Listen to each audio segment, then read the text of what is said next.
அன்பு தமிழ் நெஞ்சங்களுக்கு ஆஸ்ட்ரோ தமிழ் ராஜாவின் அன்பான வணக்கங்கள். இன்றைய பதிவில் மிதுன ராசி திருவாதிரை நட்சத்திரத்தில் பிறந்த நண்பர்களே, உங்களை பொறுத்தவரை 12ஆம் வீடான ரிஷபத்தில் குருவான் இருக்கிறார். ஆனால் இப்பொழுது செவ்வாயும் உடன் இணையப் போகிறார். செங்கோலன் வருகை, குருவோடு இணைவு 12ஆம் வீட்டில் நடக்கின்ற பட்சத்தில் பல காரியத்தில் எதிர்பாராத திடீர் திருப்பங்கள் ஏற்படும். அந்த திருப்பங்கள் உங்களுடைய விருப்பத்திற்கு ஏற்ப இருக்கின்றனவா இல்லையா என்பதை இன்றைய பதிவில் பார்க்க போகிறோம். பதிவை ஃபுல்லாக பாருங்கள். மேலும் நம்ம சேனலில் சனிவனுடைய வக்ர பயிற்சி பலங்களாக பதிவிட்டாச்சு. பார்க்கலன்னா சேனலில் போய் பாருங்கள், கண்டிப்பாக உங்களுக்கு யூஸ்ஃபுல்லாக இருக்கும். மறக்காமல் நம்ம சேனலை சப்ஸ்கிரைப் பண்ணிங்க, கூட தர பெல் ஐக்கான ப்ரெஸ் பண்ணி வச்சுக்கோங்க. மிதுனத்தில் திருவாதிரை நட்சத்திரத்தில் பிறந்த நண்பர்களே, முதல்ல உங்களுடைய நட்சத்திராதிபதியான ராகுவான் எங்கே இருக்கிறார் என்றால் மிதுனத்திற்கு 10ஆம் வீடான மீனத்தில் இருக்கிறார். சரிங்களா? ஸோ நல்ல ஒரு இடத்துல தான் இருக்கிறார் ராகு பகவான், உங்களுடைய நட்சத்திராதிபதி. அதை பற்றி கவலை இல்லை. ஜூலை மாதம் 11ஆம் தேதி மேச ராசியிலிருந்து ரிஷபராசிக்கு இடம் மாறக்கூடிய அந்த செவ்வாய் குருவோடு இணைந்திருக்கிறார். இதனால் குருவும் செவ்வாயும் 12இல் அமர்ந்திருந்து தன்னுடைய 7ஆம் பார்வையாக 2 கிரகங்களுமே உங்களுடைய மிதுனத்திற்கு 6ஆம் வீடான விருச்சிகத்தை பார்க்கிறார்கள். ஸோ 6ஆம் வீடுன்றது எதிரி, கடன், நோயை குறிக்கும். அதே நேரத்தில் வேலையை குறிக்கும். ஸோ இந்த 4 விஷயத்தில் எதிர்பாராத திருப்பங்கள் கண்டிப்பாக நடக்கும். அதில் முதலாவதாக வாங்கிய கடன் அல்லது கொடுத்த கடன். இந்த கடன் அப்படின்ற ஒரு விஷயத்தால் ஏற்பட்ட சங்கடங்கள், பிரச்சனைகள் தீர்வடையும், ஒரு முடிவுக்கு வரும்.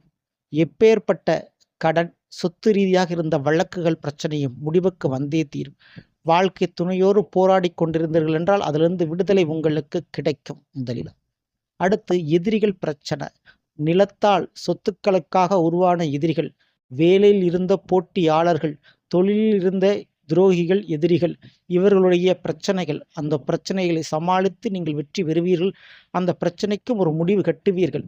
ஆமாங்க, வேலையில் இருந்த பிரச்சனையாக இருந்தாலும் சரி, தொழில் ரீதியாக இருந்த வழக்குகளாக இருந்தாலும் சரி, முடிவுக்கு வரும். 3வது விஷயம் நோய் பிரச்சனை.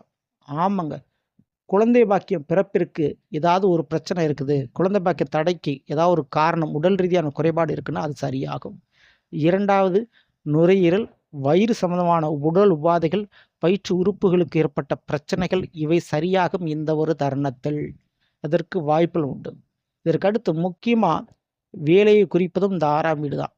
அப்போது கண்டிப்பாக நீங்கள் உங்களுடைய வேலை பார்க்கக்கூடிய இடத்தில் முதலாளிகள், உயர் அதிகாரிகளுடைய அரவணைப்பை பெறுவீர்கள், உதவியை பெறுவீர்கள், ஆதரவை நீங்கள் பெறுவீர்கள். அதன் வாயிலாக உங்களுக்கு புதிய அங்கீகாரம் கிடைக்கும், புதிய பொறுப்புகளும் பதவிகளும் கிடைக்கும். அத்தோடு இடமாற்றமும் கிடைக்கும். ஸோ நீங்கள் மாறக்கூடிய வாய்ப்பு நிறைய உண்டு. ஸோ வெளிநாட்டு தொடர்பு, வெளிநாட்டு வாழ்க்கை, வேறு கம்பெனிக்கு மாறுவது அல்லது வேறு பிரான்ச்சுக்கு மாறுவது, பதவி உயர்வோடு அது நிச்சயம் நடக்கும்.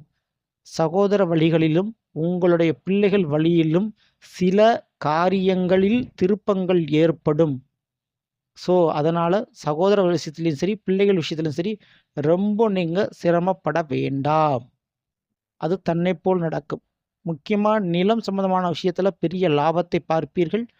தொழில் ரீதியாகவும் வாழ்க்கை துணையின் ரீதியாகவும் நிம்மதி உங்களுக்கு கிடைக்கும். ஸோ இது அனைத்துக்கும் வாய்ப்பு உண்டு. வாய்ப்பு சரியாக நீங்கள் பயன்படுத்திங்க.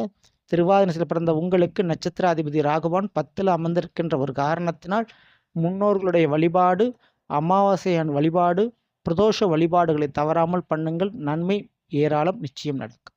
இந்த பதிவு பிடிச்சிருந்தால் லைக் பண்ணுங்கள், மற்றவங்க ஷேர் பண்ணுங்கள். மறக்காமல் நம்ம சேனலை சப்ஸ்கிரைப் பண்ணி வச்சுங்க. அடுத்தது சந்திப்போம். நன்றி, வணக்கம். அன்பு தமிழ் நெஞ்சங்களுக்கு ஆஸ்ட்ரோ தமிழ் ராஜாவின் அன்பான வணக்கங்கள்.